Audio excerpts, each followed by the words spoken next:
Hello दोस्तों। Welcome to no doubt electrical. तो आज का हमारा जो टॉपिक है वो काफ़ी छोटा सा और बहुत ज़्यादा आसान टॉपिक है। और टॉपिक जो है वो है थर्मोकपल। तो थर्मोकपल क्या होता है? ये सीबेक इफेक्ट पे जो है बेस्ड होता है, और ये एक टेम्परेचर मेजरिंग इंस्ट्रूमेंट होता है। इसके द्वारा जो है हम बहुत ही लो क्वांटिटी का और बहुत ही हाई क्वांटिटी का टेम्परेचर मेजर कर सकते हैं। ठीक है। तो इसमें सीबेक इफेक्ट होता क्या है ना, कि अलग अलग मटेरियल्स के दो वायर्स पे जब उनको जंक्शन बनाया जाता है, तो उसके जब अगर जो जिस और उनको कनेक्ट करते हैं, अगर उधर पे हीट दी जाए, तो जो उसके ओपन जंक्शन होते हैं, ओपन टर्मिनल्स होते हैं, उनके बीच में क्या होता है, एक ईएमएफ डेवलप हो जाता है।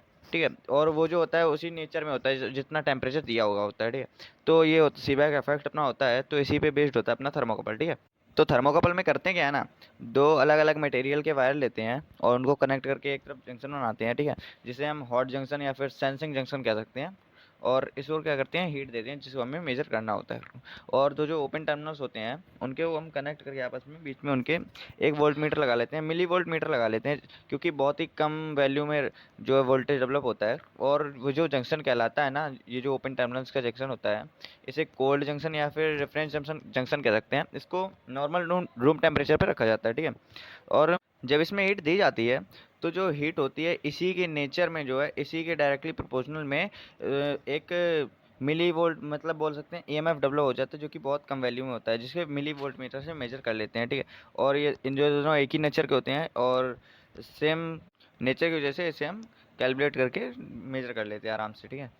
तो ये हमारा थर्मोकपल हो जाता है। इसमें अलग अलग जो है, इसमें जो हम हाँ रेंज जो होती है टेम्परेचर मेजर करने की, ये मटेरियल के ऊपर बेस्ड होती है कि कौन सा मटेरियल यूज़ कर रहे हैं। जैसे आयरन कॉन्स्टेंटन की लीड यूज़ कर सकते हैं, अलग अलग के लिए अलग अलग होता है। और अगर इनके टाइप्स की बात की जाए तो अलग अलग टाइप्स के होते हैं, और अलग अलग टाइप इनकी रेंज के अकॉर्डिंग इनके टाइप होते हैं, और जो इनके लीड्स होते हैं इनके टाइप के अकॉर्डिंग उनके मटेरियल्स यूज होते हैं। और इनका जो यूज किया जाता है, इनको हम यूज कर सकते हैं इंडस्ट्रीज में कर सकते हैं, और भट्टियों में कर सकते हैं। और ये बहुत ही कम में, मतलब कि बहुत कम -270 डिग्री सेल्सियस से 2700 डिग्री सेल्सियस तक मेजर कर सकते हैं। इसलिए इनका यूज़ हम मेडिकल इंस्ट्रूमेंटेशन में और करते हैं, और वैज्ञानिक अनुसंधान में वगैरह करते हैं, इनका यूज कर लेते हैं, और लैब वगैरह में इनका यूज किया जाता है। ठीक है।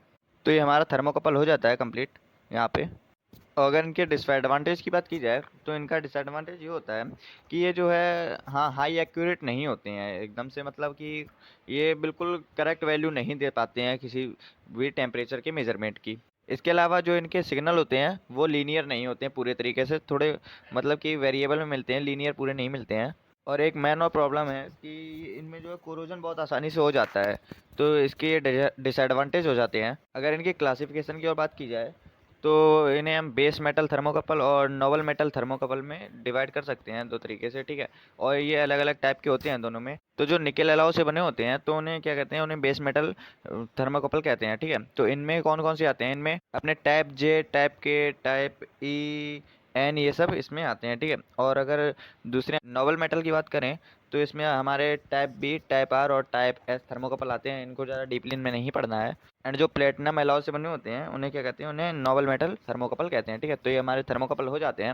और अगर आपको ये वीडियो अच्छी लगी हो तो कृपया चैनल को सब्सक्राइब कर दीजिएगा, और अपने दोस्तों के साथ शेयर जरूर करिएगा। धन्यवाद।